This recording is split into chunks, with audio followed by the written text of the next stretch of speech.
студиото со вас, Славица Арсова. Добар ден и добре дојдовте. На почеток на вестите гледаме кои настани го одбележаа денот. Председателката Силјановска Давкова на средба со Јотова во Софија. Муцунски со порака од бугарската престолнина. Силните идентитети не ги негираат другите. Пругата со Бугарија ќе биде завршена до 2031. Николовски вели дека се работи за еден од најсложените инфраструктурни проекти. Интерпелација за министерот за земјоделство. Опозицијата обвини за намалени субвенции и корупцијски скандали. Почнуваат подготовките за владина реконструкција со состанок на највисокото раководство на ВМРО-ДПМН. Собранието ја констатираше оставката на вице-премиерот Фетај. Последно звонче во оваа учебна година. Учениците ги вратија книгите и почнаа со планови за летниот распуст. Милен дел оваа година што го учев се дропки. Одам на одмор, ќе читам многу лекции секако. Поранешни полицајци, војници и пожарникари се бараат со повик за хонорар да помогнат во летната битка со пожарите.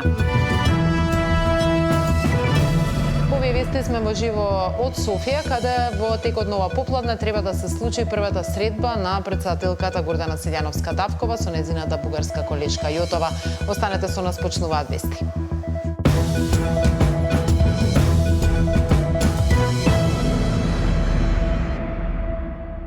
Председателката на државата Гордана Силјановска Давкова и шефот на дипломатијата Тимчо Муцунски учествуваат на состанокот на процесот за соработка во Југоисточна Европа, кој се одржува во Софија.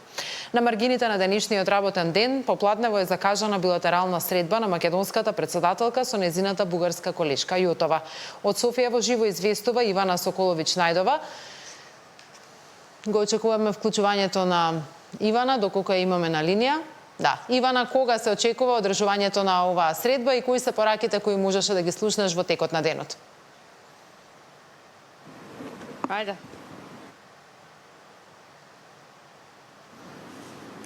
Да, Славица, се јавуваме во живо од бугарската престолнина. Овде во Софија денеска се одржува 30-тиот состанок од на самитот од процесот за соработка на земјите од Југоисточна Европа. Домакин е бугарската председателка Илијана Јотова. Овде во Софија се присутни лидери на државите и лидери на владите од цела Југоисточна Европа. Темите на разговор ќе бидат секако состојбите и актуелните предизвици со кои што се соочуваат сите земји, но се очекува во фокусот да биде и интеграцијата и пречките кои што стојат на патот до ЕУ на земјите од Западниот Балкан. Пред малку завршија и делот обраќањата на председателката Гордана Силјановска Давкова, која што ја предводи овде македонската делегацијата пред присутните колеги овде во Софија, испрати порака дека во услови на геополитички предизвици потребно е храбри одговорно лидерство.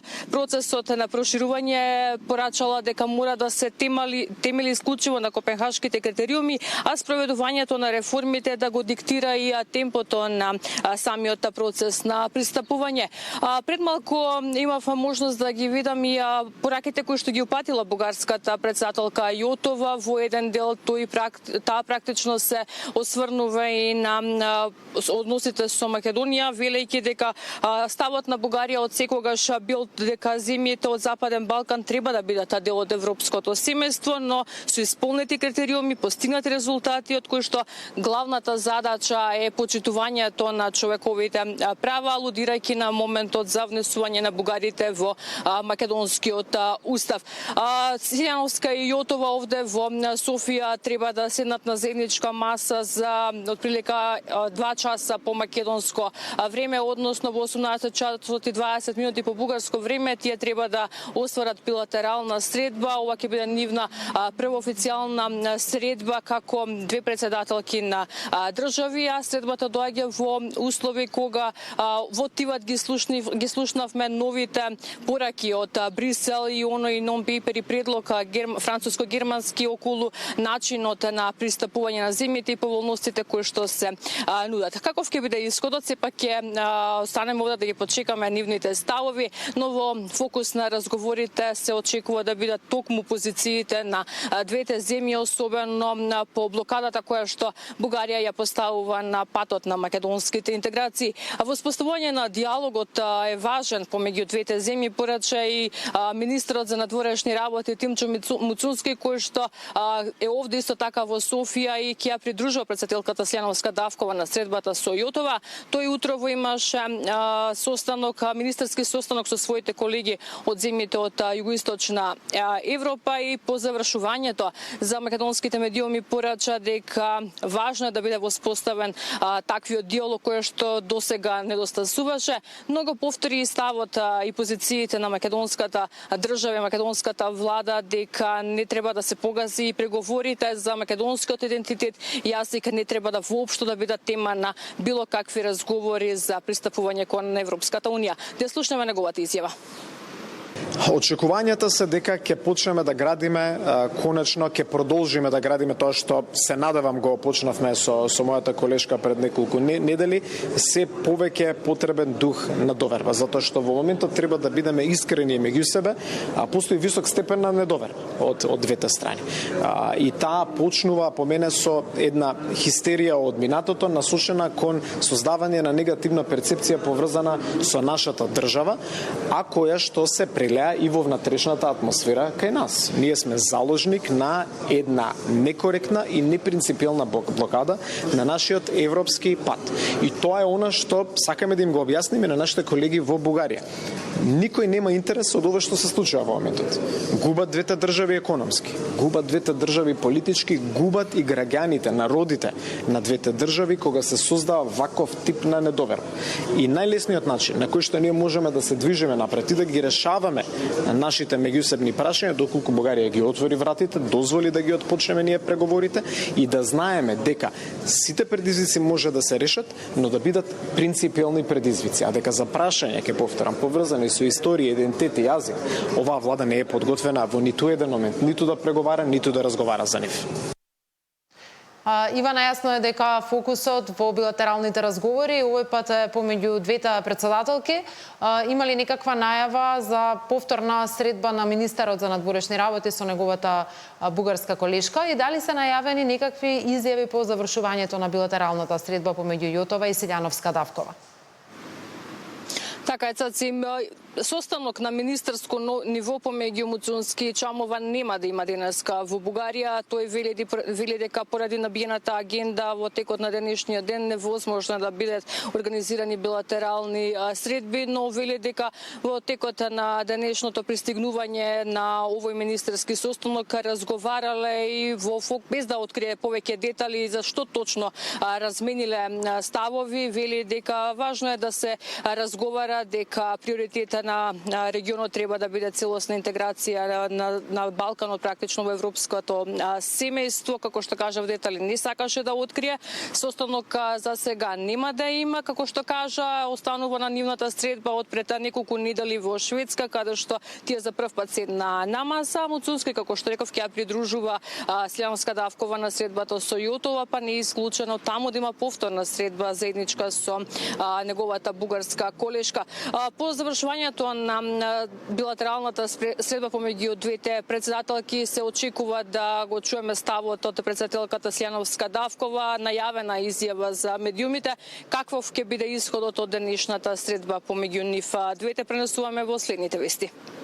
Ивана, те очекуваме во живо од овој состанок во Софија во Централниот дневник во 19 часот. Германско-францускиот нон-пейпер може да отвори нова динамика во евроинтеграцијата на Македонија, но постепеното приближување кон Унијата не смее да стане замена за полноправно членство, оценува Советот на амбасадори. Според нив, новите европски иницијативи покажуваат дека во Европската Унија расте свеста дека досегашниот модел на проширување не дава доволно брзи резултати. Затоа се предлага пофлексибилен пристап преку секторска интеграција, пристап до делови од единствениот пазар, европски програми и политики уште пред формалното членство. Советот ги поздравува сите идеи што може да донесат конкретни придобивки за граѓаните, компаниите и институциите, но предупредува дека само пристап до пазарот не е доволен. Според амбасадорите, земјите кандидатки треба постепено и условено да добијат пристап и до кохезивните и структурните фондови на Европската унија, бидејќи токму тие биле клучни за економското приближување на земјите од Централна и Источна Европа. Од Советот порачува дека Македонија треба активно да се вклучи во европската дебата и да подготви јасни позиции за секторите во кои е подготвена за побрза интеграција, пристапот до пазарот и идното користење на европските финансиски инструменти. Железничкото поврзување со Бугарија треба да биде целосно завршено до 2031 година, најави министерот за транспорт Александар Николовски при увидот во работите на коридорот 8. Втората делница од Белјаковце до Крива Паланка е реализирана околу 36%, а очекувањата се до крајот на 2028 по оваа траса веќе да се обраќаат возови. Станува збор за еден од најсложените инфраструктурни проекти во државата, долг 34 километри, со десетици мостови, тунели, надвозници и подвозници, а по завршувањето на оваа делница треба да се продолжи со изградбата кон границата со Бугарија, вклучително и тунелот што ќе се гради заеднички со бугарската страна. Даниел Василев денеска беше на терен и на увидот во тоа до каде се градежните работи на оваа железничка делница. Нешто повеќе од 1/3 од делницата Белјаковце-Крива Паланка, траса која ќе треба за прв пат железнички да ги поврзе Скопје и Софија е готова. Станува збор за исклучително тежок терен. На делница која е долга само околу 34 километри, ќе има вкупно 29 мостови и 15 тунели. This is our bridge number 7. Total length of the project is 35 kilometers. So you can imagine that almost every kilometer there is one tunnel and one bridge. Сепак, 25 од вкупно 29 мостови се направени уште во 90-тите години и на почетокот на овој милениум, но 30 години беа оставени да останат нем сведок на еден неуспешен децениски проект. Самиот момент што некои работи се изградени тогаш и 30 на години не се се уште завршени и самата конфигурација на теренот, поради тоа што оваа пруга следи крива река.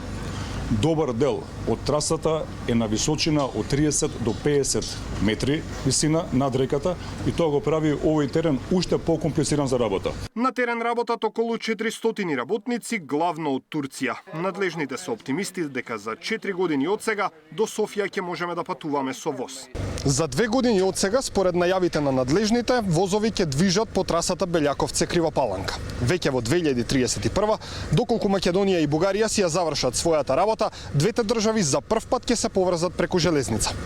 Со изградбата на оваа делница, Кратово, Ранковце и Гиновце ќе добијат железнички станици. По завршување на втората фаза, ќе почне тендерската постапка за третата и последна, во која ќе треба да влезе и заедничкиот тунел преку кој Македонија и Бугарија ќе се поврзат. Вице-премиерот и министер за транспорт е оптимист дека железничкото поврзување на коридорот 8 е приоритет и за Софија со оглед на стратешката важност, особено за НАТО. Вели, од политички проблем, пругата во моментот е инженерска дискусија. Очекувам во многу скоро време да имаме средба со актуелниот министер за транспорт, кој што добро го познавам.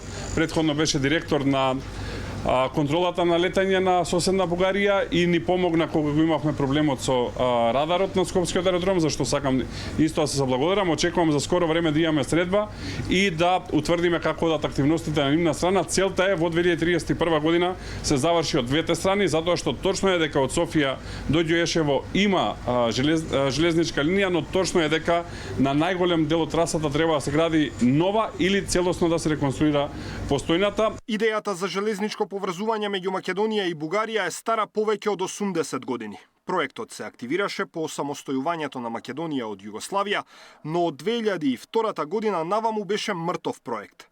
Со влезот на земјава во НАТО и геополитичките потреси во последните неколку години, особено руската инвазија врз Украина, коридорот 8 стана една од најважните линии за алијансата со оглед на тоа што преку Македонија треба да ги поврзе Јадранот и Црното море.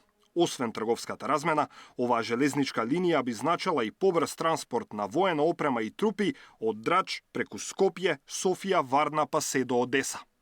Даниел Василев, Сител телевизија. Интерпелација за министерот за земјоделство. Опозицијата обвини за намалени субвенции и корупцијски скандали. Почнуваат подготовките за владина реконструкција со состанок на највисокото раководство на ВМРО ДПМН. Собранието ја констатираше оставката на вице-премиерот Фетај. Претениците денеска дебатираа по интерпелацијата за министерот за земјоделство Цветан Трипуновски, поднесена од СДСМ. Опозицијата обвинува дека субвенциите за земјоделците се намалени, не се исплаќаат, повиците се укинати, а секторот го тресат и корупцијски скандали.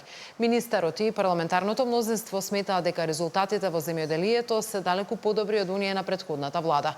Наташа Мерсовска пренесува дел од дискусијата. Неисплатени субвенции, помалку пари државна помош за тутунарите, за млекопроизводителите, неутврдени цени пред стартот на жетвата, поништени повици за доделување трактори и земјоделска механизација, прераспределени и суспендирани професионалци, изгубени и вратени во Унијата скоро половина милиарда евра, пари од ИПАРД програмата. Ова се само дел од аргументите на СДСМ, кои поднесоа интерпелација за министерот за земјоделие Трипуновски. Кога веќе ги лажевте земјоделците со некаква зголемена поддршка, а истата е помала од било кога претходно. Бидете искрени барем до крај и кажете им на земјоделските производители дека ги задолживте идните генерации со 2,5 милиарди евра и тоа е единствената работа која што направивте, меѓутоа кажете на земјоделците за вас нема пари. Снаоѓете се како знаете и како умеете. Колабиран и хаотичен систем со огромни долгови, неисплатени субвенции, но и плати по 4 до 5 месеци за вработените во македонски шуми и водостопанство. И тоа што го оставивте вие, реплицираше министерот Трипуновски.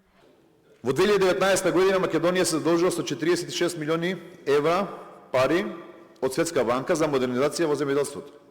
До 2025 година, до 24 поточно, со преземањето на власта, реализацијата на овој проект беше помалку од 10%. Втор аргумент за вашето неработење. Македонија е задолжена повеќе од 80 милиони евра во германската банка KfW. Е повлечени средства од овој кредит, државата има платено над 2 милиони евра државни буџетски средства. Тие пари можеле да се искористат за многу други работи, меѓутоа заради вашето преспиено време во кабинетот, овие пари се платени од нашиот буџет.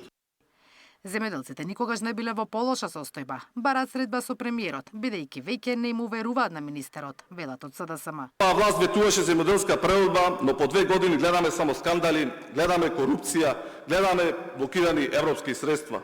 Гледаме намалени субвенции, гледаме уништена доверба, гледаме незадоволни земјоделци. Гледаме пропаднати ветувања. И затоа денес оваа интерпелација е повеќе од оправдана. Мислам, стварно, срамота е кога ве слуша човек не може да не изреагира. Вие зборувате за мобинг и како се однесувате со вработените. Љупчо Николовски. Па судски пресуди сега доаѓаат кои што ќе треба овој министер и оваа влада да ги плаќа. Судски пресуди доаѓаат за мобингот и неспроведувањето на одлуки кои што требаше вие да ги спроведете во ваше време. Цветан Трипуновски раководи со Министерството за земјоделие изминативе 2 години со доаѓањето на ВМРО ДПМН на власт. Претходно во 2 наврати беше советник во ова министерство. Наташа Мерсовска, Сител телевизија. Собранието денеска ја констатираше оставката на вице-премиерот за добро владење Арбен Фетај. Председателот на Собранието Африм Гаши информираше дека Фетај нема да ја образложи оставката пред претениците, пошто констатираше дека неговата функција престанува согласно деловникот. Фетај ја поднесе оставката на 1 јуни, а јавноста информираше преку објава на Фејсбук. Во неја наведе дека од функцијата заминува со крената глава и чиста совест, оценувајќи дека во изминатиот период придонел за реформи во насока на поголема одговорност, транспарентност и владење на правото. Во писмото до премиерот, Фетај посочи дека во актуелните околности повеќе не постојат услови функцијата да ја извршува ефикасно, поради што се повлекува од должноста. Неговата оставка дојде по подолг период во кој тој не се појавуваше на работа и не присуствуваше на владините седници.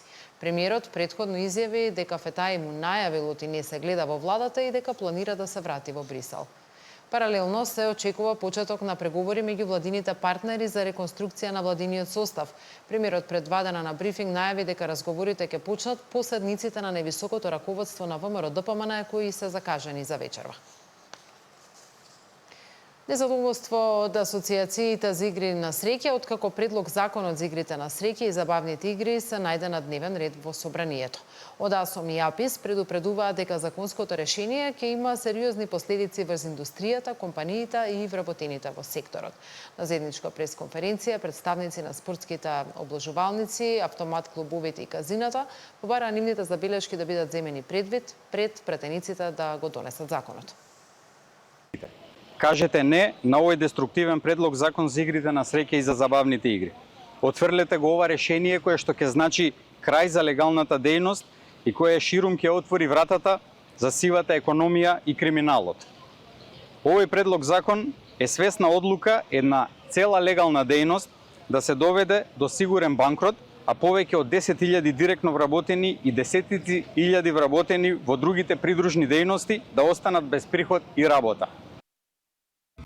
Последното звонче во оваа учебна година. Учениците ги вратија книгите и почнаа со планови за летниот распуст. Милен дел оваа година што го учев се дропки. Одам на одмор, ќе читам многу лектири секако. Поранешни полицајци, војници и пожарникари се бараат со повик за хонорар да помогнат во летната битка со пожарите. Последното звонче го означи крајот на учебната година и почетокот на летниот распуст. Учениците ги вратија учебниците, ги испразнија клупите и со планови за летото заминаа на 3-месечен одмор. Посебно свечено денеска беше за полуматурантите кои затвораат важно поглавје од образованието, а во училиштата низ државата крајот на наставата се одбележа со насмевки, прегратки и славеничка атмосфера. Ова учебна година завршува и со новина дигитални сведителства за учениците од 1 до 3 оделение. Од МОН велат дека процесот почнува постепено, па оваа година децата ќе добијат и хартиени сведителства, додека од следната година системот треба целосно да се дигитализира. Последниот училишен час го најави почетокот на летниот распуст. Илјадници деца заминуваат на 3-месечен одмор. Учениците ги вратија книгите и ги испразнија клупите, а ги исполнија дворовите со насмевки, прегратки и планови за летото. Во основните и средните училишта низ државата се слави 10 јуни, а посебно свечено беше за полуматурантите кои го завршуваат ова важно подглавие од својот живот. Во училиштето Љубен Лапе во Скопски аеродром владееше празнична атмосфера, со музика, зурли и тапани го означија крајот на наставата и почетокот на распустот.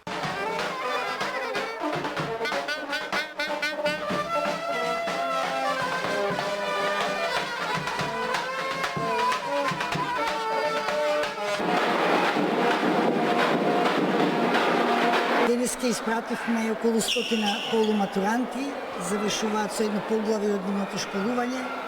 Сега им посакуваме успех во средно училиште. Најмладите веќе со скроени планови за летото си заминуваат со многу спомени со своите пријатели од изминатата година. Моето милен дел оваа година што го учев се дропки и многу научив се наставничките. Моите планови за ова лето се дека ќе одам на одмор, ќе читам многу лектири секако и ќе се дружам со моите другарчи. Летниот распуст за учениците трае до 31 август. Последното звонче го означи крајот на оваа учебна година. А покрај летниот распуст, оваа година носи една новина – дигитални сведетелства за децата од 1 до 3 оделение, за прв пат во македонското образование. За овој процес обучени се над 20.000 наставници, но за да се избегне случај некој дете да остане без свидетелство, надлежните оваа година избраа покрај дигиталните децата до 3 оделение сепак да добијат и хартиени. Обезбедивме електронски печати, обезбедивме како Министерство електронски подписи и оваа година, за да не се случи во некој училиште, може би рурално, може би некое помалку опремено, децата да останат без свидетелства. Директорите на училиштата оценуваат дека овој чекор е големо олеснување на административните обврски за наставниците. Верувам дека родителите ќе прифатат оваа новина. Нормално, како и секогаш, секоја новина што ќе дојде, очекувам да има и кај дел од родителите малку отпор, меѓутоа верувајте дека ќе биде добро како што треба да биде. Според пресметките на Министерството, оваа учебна година се заокружува со подобар успех од претходната. За повеќе од 14.500 матуранти наставата заврши уште на 15 мај, а утре оние што се пријавени за државна матура ќе го полагаат задолжителниот екстерен испит мајчин јазик. Полуматурантите овој месец се запишуваат и во средно образование. Сите останати без училишни обврски ќе уживаат во летниот распуст. Габриела Лескова, Сител телевизија. Македонски Телеком, Министерството за дигитална трансформација и Британскиот совет почнаа нова фаза од проектот Училишта на 21 век, со кој учениците ќе учат дигитални вештини, програмирање, критичко размислување, сајбер безбедност и основи на вештачката интелигенција. Проектот ќе опфати 10 на училишта, повеќе од 20.000 ученици и околу 1000 наставници, а Македонски Телеком дополнително ќе донира компјутерска опрема во 5 училишта низ државата. Од компанијата велат, целта е децата да добијат подобри услови за учење и знаења што ќе бидат потребни во современиот дигитален свет. Ponosni smo kao Makedonski Telekom što smo u saradnji sa Ministarstvom digitalne transformacije i British Councilom dio ovog projekta Škole za 21. vijek. Smatramo da kao partneri sa ovim pomažemo budućnosti naše djece prije svega, jer će kroz neke nove vještine koje budu sticali biti mnogo spremniji za vrijeme koje dolazi, a to je vrijeme koje je digitalno doba, doba vještačke inteligencije i doba u kome je jako bitno da poznaju dobro i cyber bezbjednost. Telekom kao partner ovog projekta je odlučio da osim samog partnerstva u projektu donira i 5 učionica kroz cijelu Makedoniju i danas ovdje u Brovenici imamo prvu učionicu koja je instalirana i u narednom periodu imat ćemo još 4 učionice ovog tipa. Ideja je da sa tim učionicama i nastavnici i djeca dobiju i bolje uslove za rad kako bi ovaj projekat dobio još veću važnost i još veće mogućnosti za djecu da nauče ta nova znanja.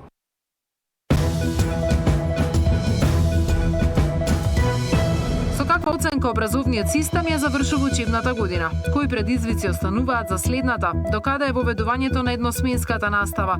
Има ли достоинствени услови за учениците и наставниците?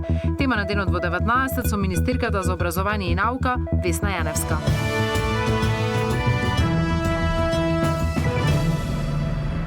Новиот клинички не треба да биде прв чекор, туку последица на претходна анализа и јакнење на регионалното здравство, вели директорот на Фондот за здравство Сашо Клековски, откако владата ја објави последната иницијатива за изградба на нов клинички центар во Скопје кај спортскиот центар Борис Трајковски. Прво да се зајакнат клиничките болници во Штип, Тетово и Битола со кадар и опрема. Потоа да се направи анализа дали и колку ќе се растеретат скопските клиники, за да се види дали има потреба од нов клинички, или пак доградба или надградба на постоечки објекти, смета директорот на Фондот за здравство. Според Клековски, во Скопје и во внатрешноста има доволно здравствени установи, но потребна е реорганизација. Деновиве од владата повторно го актуализираа прашањето за изградба на нов клинички центар, овој пат на просторот помеѓу спортскиот комплекс Борис Трајковски и ГОП 8 септември.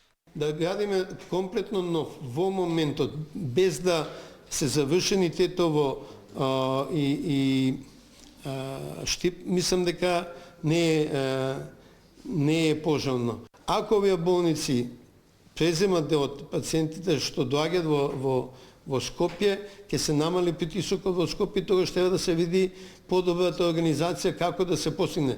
Веројатно ќе фалат нови работи, мислам се менува, ама нема да фалат кревети, мислам ќе фалат многу посовремени работи. Директорот на ФЗО информираше и за намалување на цената на тестовите за рано откривање на рак на грлото на матката за околу 40%, а со тоа намалена и партиципацијата која ја плаќаат пациентките од 250 на 150 денари за ликвид ПАП, односно од 550 на 350 денари за ХПВ типизација.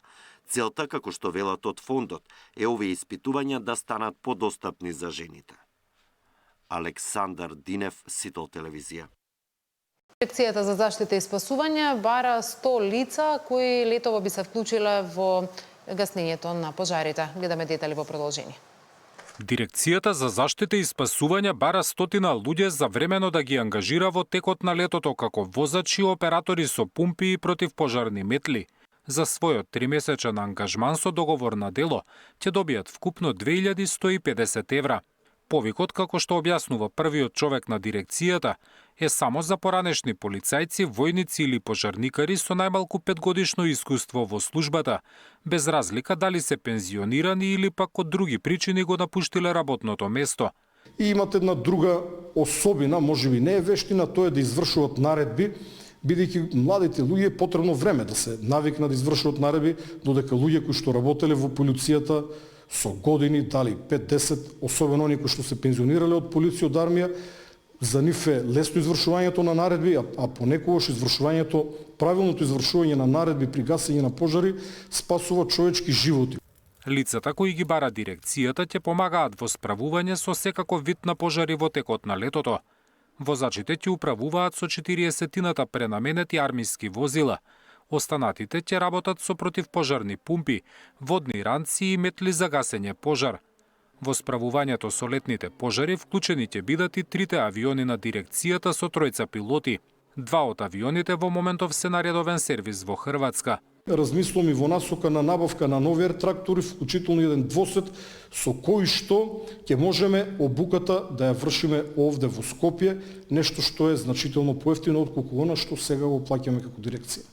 Лани за справување со шумските пожари владата ангажираше 400 невработени лица за месечна плата од 24.000 денари. Зоран Јаневски, Сител телевизија. По Централниот дневник го најавувам гостувањето на министерката за